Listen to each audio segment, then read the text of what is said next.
What is happening at J Gamer Dude here, and I love me the Metal Gear Solid series 100%. Metal Gear Solid 3 is my favorite game in the series, second only to Metal Gear Solid 4, but you'll only understand MGS 4 if you've played the other Metal Gear games and you're able to kind of follow that story. That being said, however, Snake Eater has had a preview sort of roundup going around apparently with people going to Gamescom, so we're going to be talking about that. But just before I get into it, just wanted to say, hey, if you like this video, if you like the video, like it, subscribe to the channel. I'm aiming for 300 subs by the end of the year. I do also have a Patreon link in the description below, so if you want to toss a few bucks my way, you can absolutely do that. Now let's start talking about Metal Gear Solid Delta Snake Eater. So pretty much from what I'm understanding is that people got access to the Virtuous Mission, which is the first part of the prologue rather, to Metal Gear Solid 3. So, and it only takes like maybe an hour at most, if not slightly less, but there's a decent amount of cutscenes, and that's what, takes up majority of the time anyways. So that being said, what this PC Gamer article is saying is Delta isn't Metal Gear Solid 3 the way Silent Hill 2 Remake is Silent Hill 2, or the way FF7 Remake is FF7. Having spent an hour and a half with it, the author here can say that this is a shot-for-shot, not a hair out of place recreation of the original PS2 masterpiece that might be that this person here has regarded to be the greatest video game ever made. Konami seems to have taken zero liberties with the classic, so it looks like it seems like they're trying to do a one-for-one, shot-for-shot remake here, which I thought was actually interesting because it feels like Konami is trying to take artistic liberties, especially with, say, something like Silent Hill 2, for example. There's a lot of artistic liberties that seemingly seems to be taken after looking at the trailers and things not looking quite right or something along those lines, and like Final Fantasy VII Remake is a reimagining of the original Final Fantasy VII, but no, this is pretty much a remaster, but with so many things being changed to the point where, like, in terms of visual fidelity, how the game plays, to being the modernization of the controls, but rather the idea of the locations being the exact same, all the items being in the same place, and things along those lines. Like the actual map looking exactly the same. The camo system probably being the same as well. Like, I think that's what they're kind of going for.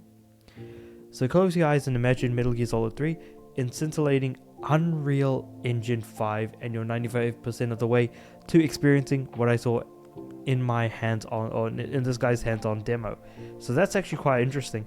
Some of the mechanics from MGS 5, so I guess that's kind of where the modernization comes in, and a couple of quality of life features. This is the game as it was in a sparkly new package, with Hideo Kojima long since absconded from Konami and trust in the company in short supply.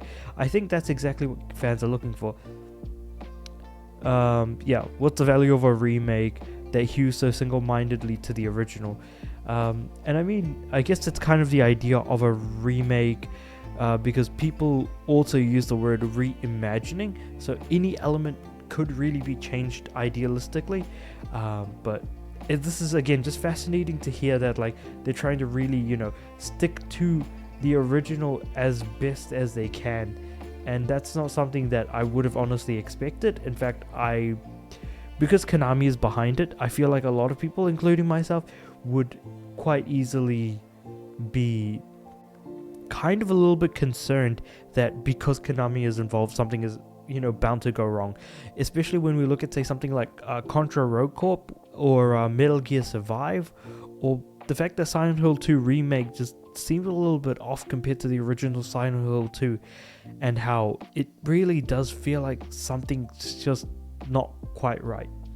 But yeah, so the demo itself was just the entirety of a Virtuous Mission, which is the prologue for MGS 3, of course, where you see pretty much the main characters are Naked Snake, aka Snake, the boss, who gives you the mission, Ocelot, which is when you try to find the doctor, and of course Volgan, who's an interesting follow.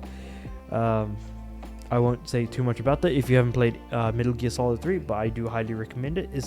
Especially when we've had stuff like Metal Gear Solid Survive in the very hollow feeling Metal Gear not Legacy Collection, but like the collection of games where we get MGS 1, 2, and 3, which felt like it was kind of poorly done.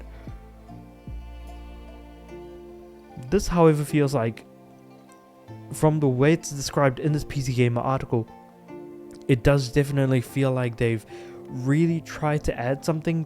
Like they're really trying to put their best foot forward with this whole thing. The fact that, you know, they've still got, you know, the piss green filter and things like that being mentioned here. So like foliage is luscious, jungle feels hot, looming and oppressive. Where is it?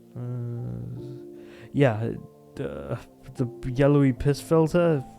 Wait, hold on, what? Okay, so they don't have the yellowy, like the forest looking a little bit so greenish yellow, which I thought was actually quite interesting. But yeah, that was the original Metal Gear Solid 3 though, in that sense. But yeah, so the game actually looks really good, and it looks like they played it on PlayStation from what the screenshot looks like. Yeah, they've got, you know, the X, the triangle, the start button left and right for both the sticks or the D-pad. So yeah, that looks to be the way that it was played. 50 minutes of cutscenes and codec calls. So yep, this is definitely Metal Gear, so 100% that's to be expected. And Konami hasn't transitioned MGS Delta to an MGS 5 style open world, so they're still keeping things from location to location, which is cool to hear, because that's definitely just like a quirk of its time. The green frog things, I'm not sure if those collectibles, I'm sure those collectibles are still very much going to be there. Yeah, goddamn, like this all sounds pretty damn good. And if you're into Metal Gear Solid 3, like, and you want to, you know, find out a little bit more about Metal Gear Solid Metal Gear Solid Delta Snake Eater, then definitely worth checking this out. One thing that really, I think, a lot of people were taken aback by was how the boss looks in the game, because she does look a lot younger.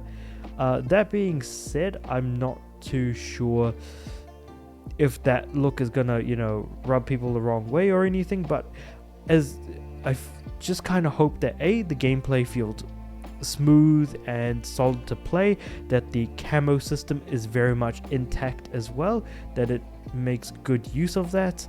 I hope that the voices are actually really well done, because again, we can't forget how good the voice acting was.